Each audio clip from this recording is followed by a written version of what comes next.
Hi friends, இந்த வீடியோவில் என்ன தெரிஞ்சுக்க போகிறீங்கன்னா, பெண்களுக்கு மிகவும் பயன்படும் சில வீட்டு குறிப்புகள் தான் நம்ம பார்க்க போகிறோம். வீடியோக்குள்ளே போகிறதுக்கு முன்னாடி எங்கள் சேனலை இப்போ தான் நீங்கள் ஃபஸ்ட் டைம் பார்க்குறீங்கன்னா சப்ஸ்கிரைப் பட்டனை கிளிக் பண்ணிக்கோங்க. கூடவே அந்த பெல் பட்டனை கிளிக் பண்ணிக்கோங்க. அப்போ தான் நான் போகிற ஃபியூச்சர் வீடியோஸ் உங்களுக்கு எப்போயுமே நோட்டிஃபிகேஷனாக வரும். நம்ம பூ வாங்கணும் அப்படின்னா அதை எடுத்துகிட்டு போய் அப்படியே ஃப்ரிட்ஜில் வைக்கிறோம். அப்படி செய்தோம் அப்படின்னா அது சீக்கிரமாக பூத்துடும், அப்படி இல்லைன்னா அழுகிடும். உங்களால் உடனே கட்ட முடியவில்லை அப்படின்னாலும் நீங்கள் ஒரு காற்று செல்லாத பையில் பூவை தண்ணீர் இல்லாமல் வச்சிங்க அப்படின்னா அது கலர் மாறாமல் ஃப்ரெஷ்ஷாக இருக்கும். நம்ம துணிகளில் ஏதாவது கரை பட்டுடுச்சு அப்படின்னா அதை நீங்கள் லெமனோட சாறை பயன்படுத்தலாம். இதை அந்த இடத்துல தேய்த்து நல்லா கசக்கி நீங்கள் துவைத்தீங்க அப்படின்னா அதனுடைய கரை நீங்கிடும். துணிகளை துவைக்கும் நேரமே பார்த்திங்கன்னா அதிகமாக இருக்கும். அதிலும் இந்த வெள்ளை நிற துணிகளை துவைப்பதற்கு பார்த்திங்கன்னா அதிக நேரம் எடுத்துக்கொள்ளும். இனி வெள்ளை நிற துணிகளை துவைக்கணும் அப்படின்னா ஊற வைக்கும் போதே அல்லது துவைக்கும் போதே சிறிதளவு உப்பு சேர்த்து வெள்ளை துணிகளை துவைக்க வேண்டும்.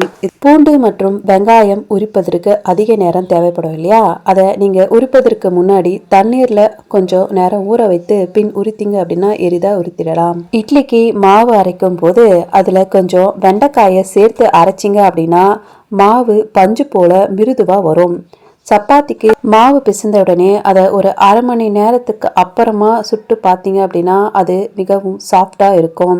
பிசையும் போது அதில் வாழைப்பழத்தை சேர்த்து பிசைஞ்சிங்க அப்படின்னா மிகவும் சாஃப்டாக இருக்கும். சீடையை உருட்டும் போது அதில் நம்ம அழுத்தம் கொடுக்காம செஞ்சிங்க அப்படின்னா சீடை உடையாமல் வரும்.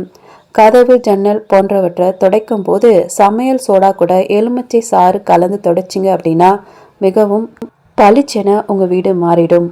பாகற்காயுடைய கசப்பு நீங்கணும் அப்படின்னா அரிசி கலைந்த நீரில் 5 நிமிடம் பாகற்காயை ஊற வைக்க வேண்டும்.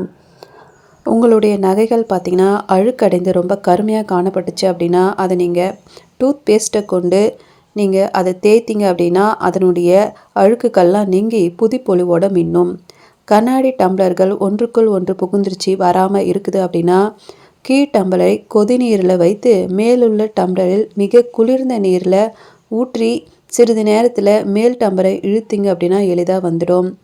புத்தக பீரோவில் பார்த்தீங்கன்னா புகையிலை துண்டுகளை போட்டு வைத்தா பூச்சிகள் வராமல் இருக்கும். வீட்டில் வத்தி ஏற்றுறதுக்கு முன்னாடி அதை நீரில் நனைத்து காய விட்டதுக்கு அப்புறமா ஏற்றுனீங்க அப்படின்னா அது மிகவும் மணமாகவும் நன்றாகவும் எரியும். பட்டு சேலைகளை துவைக்கும் போது அலசும் நீர் கூட சிறிது எலுமிச்சை சாறை கலந்து கொண்டீங்க அப்படின்னா சாயம் போகாமல் இருக்கும். இது போன்ற தகவலை பெற எங்கள் சேனலுக்கு லைக் பண்ணுங்கள், ஷேர் பண்ணுங்கள், கமெண்ட் பண்ணுங்கள், மறக்காமல் சப்ஸ்கிரைப் பண்ணுங்கள். தேங்க்யூ ஃபார் வாட்சிங்.